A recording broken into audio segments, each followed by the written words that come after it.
Day 2 takes us from our hotel in Colorado Springs on a 2.5 hour drive through the scenic Colorado landscape. We travel 170 miles until we reach the Great Sand Dunes National Park and Reserve. After our visit, we head to our new hotel 35 miles away in Alamosa, Colorado.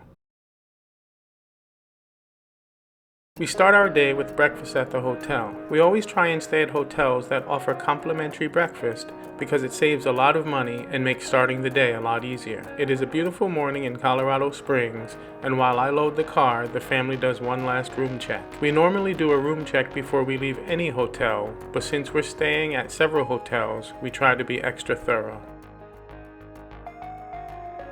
We usually pack books and games for the kids to keep them occupied for road trips. Since this trip involved more than 2,700 miles of driving, we purchased kid fire tablets and downloaded movies, games, puzzles, and books for the trip. This was a lifesaver as we had no incidents from the back seat for the entire trip. The 2.5 hour drive takes us through winding roads with tree-lined mountains on either side. Driving through the Colorado Valley is one of the most scenic drives I have ever done. We then hit an open stretch of land and begin to come up on the mountain region that hides the Great Sand Dunes on the other side.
If you want a family photo, it's best to ask other visitors to take one for you. Everyone is happy to assist and are usually hopeful you will return the favor.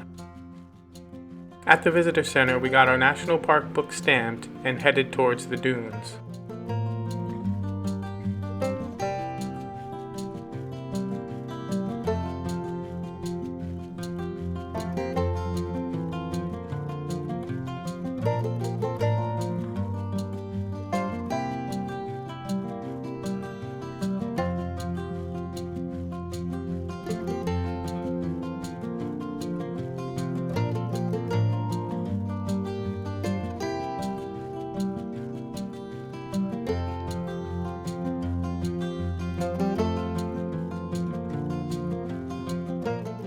When you think of Colorado, you usually don't think of mountains made of sand, but that is exactly what you get at the Great Sand Dunes. The dunes are located where the Sangre de Cristo Mountains buckle inward. The dunes have been building for thousands of years and are created by the valley's unique wind patterns. The Great Sand Dunes are the highest mountains made of sand in North America. The dunes cover 30 square miles and the highest dune is more than 750 feet tall.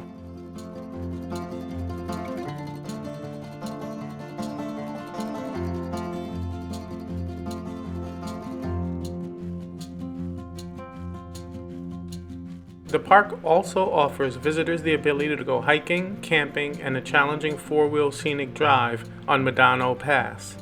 But the main attraction at this park is the dunes.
The two main activities at the dunes is venturing up the dune and sand surfing. The park does not rent or sell sandboards, so you'll have to bring your own. The sand is hot, and walking up to the top of the dunes took a lot of effort, especially in the Colorado altitude. There were a few people who made it to the top, but most seemed to stop about halfway.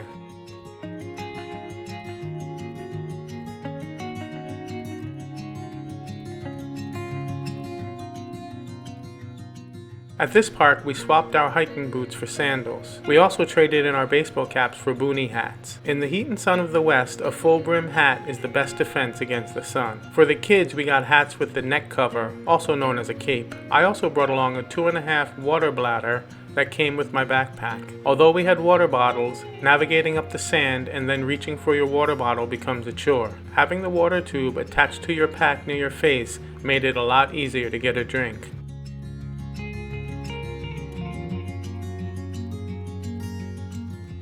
There were amazing views, and seeing the white sand juxtaposed against the bright blue sky was amazing. It was also incredibly strange to see a green lush mountain on one side and a great sand dune directly across from it.